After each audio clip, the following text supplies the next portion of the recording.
Welcome. If you want to stay updated on all the comments on your snaps, you've come to the right place.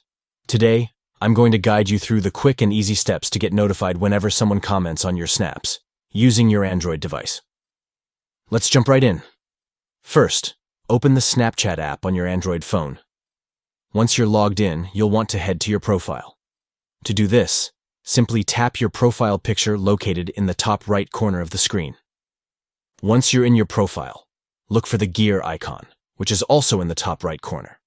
This is your gateway to the settings menu, where you can customize your Snapchat experience.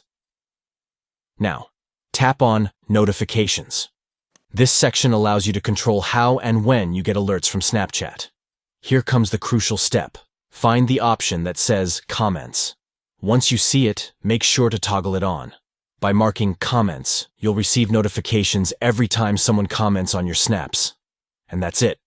You're now all set to stay in the loop with every comment on your snaps. With these simple steps, you won't miss a thing from your friends and followers. If you found this tutorial helpful, give it a thumbs up and subscribe for more tips and tricks. Thanks for watching, and happy snapping.